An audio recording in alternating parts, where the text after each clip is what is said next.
Hey, so this is a totally valid question. I can empathize with this so much. So I maybe have three answers for you. So the first one is find your focus. And in order to find your focus, you're gonna wanna start pretty broad. So at the highest level, let's go industry, for example. What are you most interested in? And which industry do you think those interests would fit best in?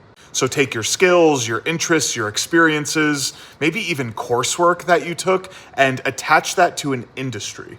Then use keywords in that industry. For example, if you want to work in the tech industry, start taking keywords out of that industry. So software, technical skills, automation, customer success, sales, marketing, and then plug those keywords into just basic searches. So if you're on YouTube Shorts, if you're on TikTok, if you're on Medium, the writing platform, medium.com, if you're on Substack, if you're on Beehive, type in those keywords to then generate content about those topics.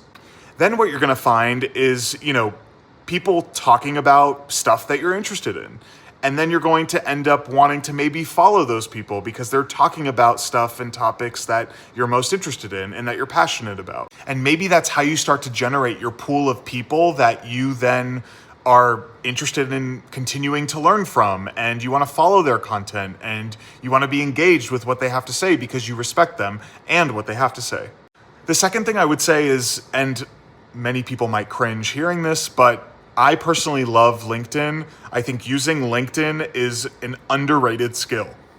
So head up to the LinkedIn search bar, type in one of those keywords that I referenced earlier within the industry in which you're most passionate about or interested in, and then filter. So run a search on a keyword and then filter. Filter by people, filter by jobs so you can get a sense of what the jobs are, search by LinkedIn top voices, so on and so forth.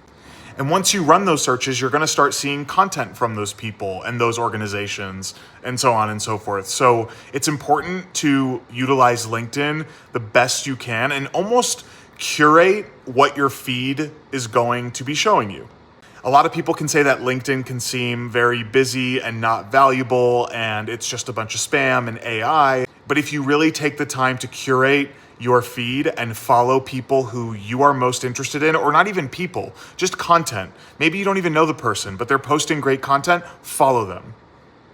And the last thing I would say is events, in person and virtual. Literally Google events in my area about blank industry or keyword that you were researching earlier. So focus, LinkedIn, events, start there.